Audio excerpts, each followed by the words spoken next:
It started to happen gradually. I would walk into a room and say something, and no one would notice. I would say, "Turn the TV down, please," and nothing would happen. So I would get louder.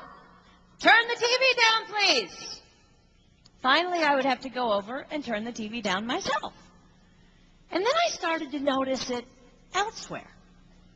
My husband and I had been at a party for about 3 hours, and I was ready to go. I looked over, and he was talking to a friend from work, and I walked over, and he kept right on talking. He didn't even turn toward me. That's when I started to put it together. He can't see me. I'm invisible. I'm invisible. Then I started to notice it more and more. I would walk my son to school, and his teacher would say, "Jake, who's that with you?" And my son would say, "Nobody." Granted, he's just 5, but nobody? One night, a group of us gathered, and we were celebrating the return of a friend from England. Janice had just taken this fabulous trip, and she was going on and on about the hotel she stayed in. And I was sitting there looking around at the other women at the table. I'd put my makeup on in the car on the way there. I had on an old dress because it was the only thing clean, and I had my unwashed hair pulled up in a banana clip, and I was feeling pretty darn pathetic.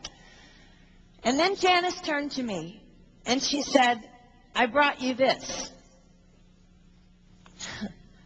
It was a book on the great cathedrals of Europe. I didn't understand. And then I read her inscription. She wrote, "With admiration for the greatness of what you are building when no one sees." You can't name the names of the people who built the great cathedrals.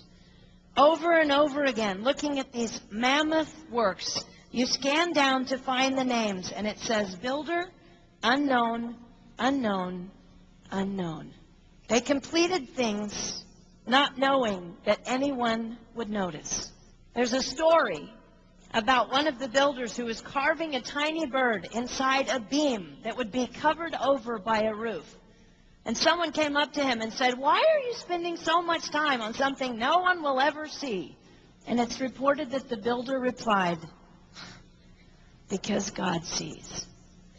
They trusted that God saw everything. They gave their whole lives for a work, a mammoth work, they would never see finished. They showed up day after day. Some of these cathedrals took over 100 years to build. That was more than one working man's lifetime.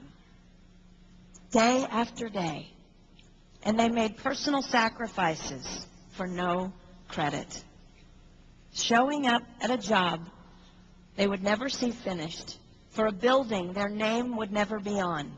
One writer even goes so far as to say no great cathedrals will ever be built again because so few people are willing to sacrifice to that degree.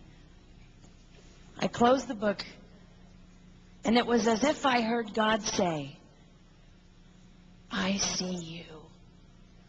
You are not invisible to me. No sacrifice is too small for me to notice. I see every cupcake baked, every sequin sewn on, and I smile over everyone. I see every tear of disappointment when things don't go the way you want them to go. But remember, you are building a great cathedral. It will not be finished in your lifetime, and sadly, you will never get to live there. But if you build it well, I will."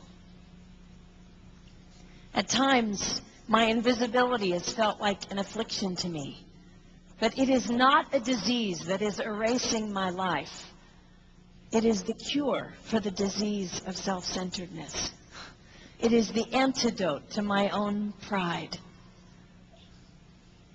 It's okay that they don't see. It's okay that they don't know. I don't want my son to tell the friend he's bringing home from college, "You're not going to believe what my mom does. She gets up at 4 in the morning and she bakes pies and hand-bakes a turkey and she presses all the linens." Even if I do all those things. I don't want him to say that. I want him to want to come home. And secondly, I want him to say to his friend, you're going to love it there. It's okay that they don't see. We don't work for them. We work for him. We sacrifice for him. They will never see. Not if we do it right. Not if we do it well. Let's pray that our work will stand as a monument to an even greater God.